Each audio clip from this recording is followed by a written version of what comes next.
Ready to unlock your full potential? Join me, Gregg Berman, your guide to self-discovery, self-acceptance, and joy. This podcast blends life coaching, mindfulness, and the power of nature to help you manage anxiety, cultivate self-compassion, and embrace your true self. You'll find solace, guidance, and inspiration as we develop actionable strategies to break free from self-doubt and limiting beliefs to step into the fullness of who you are meant to be. Along our journey, we'll embrace the imperfection, fallibility, and messiness of what it means to be a human with love, care, and acceptance for all of who you are. This is your sanctuary for a more mindful, authentic, and fulfilling life. Let's embark on this journey together as we give you permission to be your full self. Thank you for continuing this journey with me. And for those that are new here, welcome. It's been a little over 48 hours since I figured out how to record. I'm still not totally sure how to do it. And honestly, I'm feeling a little bit rushed because I'm heading out of town in less than 12 hours. And I still haven't finished packing. I'm excited to be heading to SoulPlay Festival for 4 days. I've been to this festival many times, and it's always a wonderful experience, though it can be hard as well. SoulPlay Festival is about connection and growth and human empowerment. It's filled with workshops on dance, on sexuality, on social justice, on nature connection, and so much more. And it's filled with an opportunity to be with our discomforts and to grow through that process as well. In fact, that's what this episode will be about. But before we get there, I'm also headed to the coast of Mendocino to kayak with some friends that I haven't seen in a while. The Mendocino coastline is awe-inspiring and jaw-dropping. It's spectacularly beautiful, and we can ride waves through arches into sea caves the size that you could fit a house into. We'll ride waves over rocks and through all kinds of features. It's truly a delight. I'm super excited for what my week has in store for me. The opportunity to rest and recharge my internal batteries. And there's a part of me that's feeling a little guilty for the rushed nature of doing this show today. So my apologies in advance.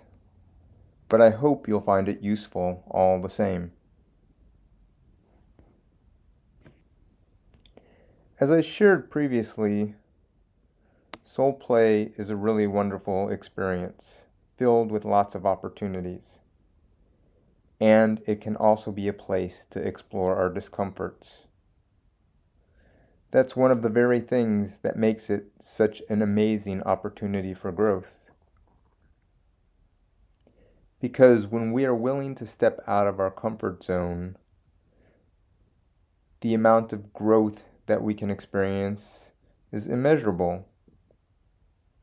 And in that vein, I want to share with you my newsletter from January 4th, 2024, entitled, How Chasing Comfort Keeps Us Uncomfortable. The 3 quotes in this article have deeply spoken to me. The more I can embrace their wisdom, the richer my life becomes. It's not always an easy path, but the increased freedom has been well worth it. We all want to feel comfortable, but could that desire for comfort actually be limiting you? One of my mentors, Peter Sage, says, "We see comfort as an achievement, and the truth is, Comfort is actually defined as your tolerance for discomfort. Our conscious and subconscious mind will find all kinds of excuses and rationalizations to keep us in our comfort zone. Our mind wants to keep us safe. So this makes logical sense. But that means whenever we try something new that stretches us, our minds will put all kinds of blocks in the way of achieving this new goal. This is especially true if we are consciously making comfort our goal. I, for example, used to have extreme social anxiety.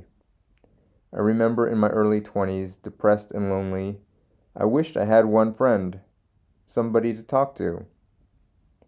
I so wanted to find a path out of that dynamic, but I also did not want to be uncomfortable. Of course, staying stuck was uncomfortable in itself. I did not want to risk embarrassment or getting it wrong, so I largely avoided social situations. Or my body would just get tired as a way of avoiding the risk. After all, if I'm tired or sleepy, I can't do anything, and it's a perfect excuse to avoid. And when I was in a conversation or social setting, I was consciously and unconsciously looking for any escape, for fear that it might get awkward, for fear that I might run out of something to say. While simultaneously I was hoping next time it will be better. I was always focused on next time rather than focused on the moment that I was in. Here's a quote from David Bowie. If you feel safe in the area you are working, you're not in the right area. Always go a little further into the water than you feel you're capable of being in. Go a little out of your depth. And when you don't feel your feet are quite touching the bottom, you're just about in the right place to do something exciting. So back to my story. The impact that not doing things had was to limit my growth. Because I so rarely engaged, because I was not willing to even try, even though I wanted to, I not only remained stuck in the same spot, but I actually reinforced the belief that I don't know how. So instead of having a different experience the next time, I was just more sure I was going to screw it up if I tried. Social anxiety was only one of many realms in which this pattern showed up for me. The same was true when learning to kayak, trying to write articles, build my business, and so much more. The effort to try to be comfortable kept me from growing, kept me from playing, kept me from trying. The fear of embarrassment, the fear of doing it wrong, the fear of being abandoned by others if I messed up.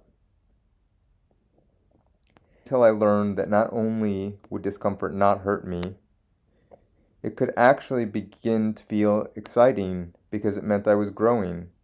I was learning and switching my paradigm. And as I embraced the idea that it was okay to feel some discomfort, that is when what once felt impossible became a little easier. And easier. And eventually easeful. As you expand your comfort zone, those places where you struggle can become strengths. The journey is not always an easy one. I have some tools to help you get there with greater ease. If you'd like to learn more, reach out and let's have a conversation. Because, as Andrew Bustamante with the Fearless Man program says, the quality of our life is in direct proportion to the level of uncertainty that we can comfortably live with. I know that my life has certainly grown as I've embraced uncertainty and discomfort. And I want the same freedom for you. Is there something in your life right now that is calling out for you to gain new resources? to cultivate more trust in yourself and to show up more compassionately with yourself in the struggle? If so, reach out to me. Let's have a conversation. I'd be honored to support you. In the meantime, I'm going to continue figuring out the process of creating this show and making it the best it can possibly be. If you have any suggestions at all for things that would serve you better, topics you'd like me to cover, or any other suggestions to enhance the experience, please let me know. You can reach me through my website, inconnectionwithnature.com. If any part of this episode resonates with you, I'd love to hear what you're taking away from it. And it would mean the world to me if you would put a like and a comment wherever you get your podcast. And of course, subscribe and share far and wide with anyone you think this might speak to. That will really help me to grow. The more I grow, the more resourced I can be for you. And I want to be there for you. And I'm excited to see where this journey takes us. And remember, you can find your own way and have permission to be your full self. If you need support around that, I'm here to help you. I've developed a host of resources to support you, which you can find out more about on my website, inconnectionwithnature.com. Well, that's all for this week. I'll see you in the next episode. May you have an empowering week.